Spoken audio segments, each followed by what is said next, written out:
students, this is your physics teacher Mohammad Kashif Anis and you are watching my YouTube channel The Kashif Anis, and in this video beta we are going to solve the physics past papers of NAD 2015 students. ठीक है जी, तो आए ज़रा इसके बारे से बात करते हैं फिर उसको देखते हैं किस तरीके से काम करता है हमारे पास। तो अब अगर पहला क्वेश्चन देखें बच्चों यहाँ पे, तो इसमें कहा ही जा रहा है कि भी फोर्स गिवन है और जो बॉडी है वो सिर्फ वाई एक्सिस पे मूव कर सकती है और हमें वर्क निकालना है। तो बेटा वर्क का जो फॉर्मूला होता है वो होता है W is equals to F into D. अब देखें एफ की जगह तो आप पूरा एफ ही लिख दें जो आपको गिवन है यहाँ पे। ये रिपीट हो चुका है सवाल पहले भी, लेकिन जो डी है वो वाई एक्सिस पर है, तो उसका मतलब 10 मीटर्स अलॉन्ग वाई एक्सिस का मतलब है 10 जे लिखा हुआ है और डॉट में हमें पता है सिर्फ जे को जे से मल्टीप्लाई करने पर ही आंसर आएगा, तो 150 आंसर हो जाएगा। ब्लैक बॉडी की जो ये स्टीफेंस बोल्टमैन लॉ है, मिसिव पावर जो होती है वो बराबर होती है E is equals to sigma T की पावर 4 के, तो ये वाला जो लॉ है वो सही तरीके से यहाँ पे काम करता है स्टूडेंट्स। ठीक है जी, तीन कैपेसिटर हैं ये और ये, first connected in series, then the ratio of the equivalent capacitance will be first connected in series. तो ये सीरीज में लगे हैं और आपको उनको निकालना है। तो सीरीज में कैपेसिटेंस निकालने का तरीका होता है जितने भी कैपेसिटर्स हैं उन सबको वन अपॉन करके ऐड कर लें, जो भी आंसर आएगा उसका आखिर में रेसिप्रोकल जरूर कर लीजिए क्योंकि 1/c इक्विवेलेंट निकला और आपको c इक्विवेलेंट निकालना है, 1/c इक्विवेलेंट नहीं निकालना। तो फिर आप सॉल्व कर सकते हैं, इसे करके देख लीजिएगा। चार्ज अपॉन मास रेशियो के बारे में बात कर रहे हैं, तो होता है इसमें ये था कि आपके पास जो QVB होता था वो इक्वेट कर जाता था mv² अपॉन r से, ये कैंसिलेशन हो जाती थी और फॉर्मूला बन जाता R is equals to mv/QB students, और इस तरीके से वाला जो फॉर्मूला है वो सेटिस्फाई करता था। mv/QB, क्यू की जगह E लिखा हुआ है क्योंकि इलेक्ट्रॉन की बात की जा रही है। अब अगर इसमें देखें तो आपको मैक्सिमम रेंज निकालनी है, वेलोसिटी वगैरह सब गिवन है, तो मैक्सिमम रेंज का जो फॉर्मूला है वो बहुत आसान होता है, वो बराबर होता है V0² अपॉन G के। तो वैल्यूज आपके पास हैं, आप सॉल्व कर सकते हैं। Interference, diffraction, polarisation supports which of the following, तो ये आपके पास जितने भी एक्सपेरिमेंट्स हैं ये वेव थ्योरी को जो है वो सपोर्ट करते हैं स्टूडेंट्स।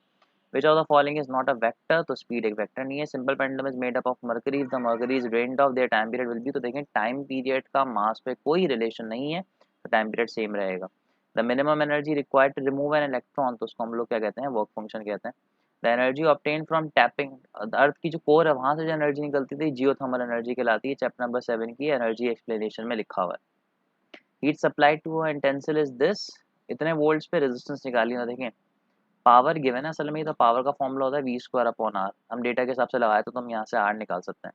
-40 डिग्री सेंटीग्रेड किसके बराबर होगा, तो -40 डिग्री सेंटीग्रेड एक ऐसा टेम्परेचर है जहाँ पे temperature in degree centigrade coincide कर जाता है डिग्री फ़ारेनहाइट के, तो ये फ़ारेनहाइट में भी इसके, सेंटीग्रेड में भी इसके बराबर ही होगा। Amplitude is the property of loudness, क्योंकि एम्पलीट्यूड इंटेंसिटी पे डिपेंड करता है और इंटेंसिटी का लाउडनेस से डायरेक्ट रिलेशन होता है। कॉन्वेक्स लेंस गिवन है कि फोकल लेंथ गिवन है, मैग्निफिकेशन गिवन है, ऑब्जेक्ट डिस्टेंस निकालना है। तो अगर आपने मेरी पुरानी वीडियोस देखी होंगी तो उसमें मैंने शॉर्टकट बताया है, तो आप इसके बारे में पुरानी वीडियोस में भी जान सकते हैं स्टूडेंट्स। पुराने सालों की वीडियो में बस अप्लाई करना और सॉल्व करना है। AC टू DC, AC से DC में जाना रेक्टिफिकेशन कहलाता है। First law of thermodynamics, energy का एक स्पेशल लॉ ये भी रिपीट हो चुका है। इलास्टिक कोलिजन में जो है जी वो आपके पास सिर्फ मोमेंटम कंजर्व रहता है। दो टेम्परेचर्स गिवन है, कार्नोट इंजन की एफिशिएंसी निकालनी नहीं है बल्कि हमें इसका वर्क गिवन है। हीट गिवन है, heat supplied to the engine was this, यानी कि Q1 है ये, और आपको वर्क निकालना है। तो आप एक सिंपल सा काम करें, सबसे पहले आप एक काम कर सकते हैं कि भाई आपने फॉर्मूला लगा दिया एफिशिएंसी का ΔT/T1 जो कि मल्टीप्लाई बाय 100 होता है, और वर्क का जो फॉर्मूला होता है वो होता है ΔW/Q1 मल्टीप्लाई बाय 100। दोनों को इक्वेट कर लिया तो ये बन जाएगा ΔT/T1 और ये बन जाएगा ΔW/Q1। Q1 पता है, T1 पता है, डेल्टा टी पता है। अच्छा अब एक बात याद रखें, गलती यहाँ पे अक्सर बच्चे ये करेंगे, जो डेल्टा टी है डेल्टा टी में खाली आपको सिर्फ डिफरेंस निकालना है, तो 127 को 27 से माइनस कर दें, डिफरेंस 100 का आएगा। सही है जी, और केल्विन में कन्वर्ट करी भी करें तब भी कोई फर्क नहीं पड़ता, एक ही आंसर आपको मिलेगा। और T1 में तो बस आपने 127 रखना है कि इसको केल्विन में कन्वर्ट कर लीजिएगा। अब यहाँ पे सेंट्रीपिटल फोर्स की बात की जा रही है क्योंकि रेडियस पर सेंट्रीपिटल फोर्स ही लगती है, लेकिन फॉर्मूला कोई भी मैच नहीं कर रहा। तो असल में फॉर्मूला इसकी वजह से मैच नहीं कर रहा क्योंकि उन्होंने V² की जगह पे R² ओमेगा² कर दिया है, कैंसिल करके बन जाएगा MR/ओमेगा²। पुरानी वीडियोस में आप ये भी देख सकते हैं मेरी। एनालिटिकल अलजेब्रा अल-ख्वारिज़मी ने बताया था, बुक में लिखा हुआ है। Coulomb is the unit of charge, ये हम पहले से जानते हैं।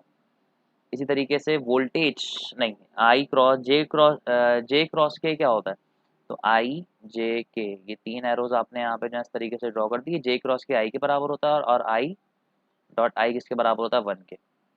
3.1 kilowatt hour is equals to, देखें मैंने आपको बताया था 1 किलोवाट आवर में बराबर होते हैं 3.6 एक्सपोनेंशियल 6। तो आप अगर मैं इसको यहाँ पे 23.1 से मल्टीप्लाई कर दूँ तो यहाँ पर ही मुझे 23.1 से मल्टीप्लाई करना पड़ेगा, और मल्टीप्लाई करके जो आंसर है उसे टिक कर दीजिएगा। Charge enclose in a Gaussian surface, अगर रेडियस डबल हो जाता है, गॉसियस लॉ का रेडियस से कोई रिलेशन नहीं है तो फ्लक्स सेम रहेगा, सिर्फ चार्ज से relation. At the centre of the frequency of pendulum will be, अच्छा जी, फ्रीक्वेंसी का पेंडुलम फॉर्मूला होता है 1/2 पाई अंडर रूट जी अपॉन एल। अगर मैं इस ग्रेविटी को ही जीरो कर दूं तो फ्रीक्वेंसी भी क्या हो जाएगी, जीरो हो जाएगी, जो सेंटर ऑफ द अर्थ पे ग्रेविटी नहीं एग्जिस्ट करती बच्चों, याद रखें। ठीक है जी, thank you very much, this is all for this video, do subscribe to my channel, Allah हाफिज़।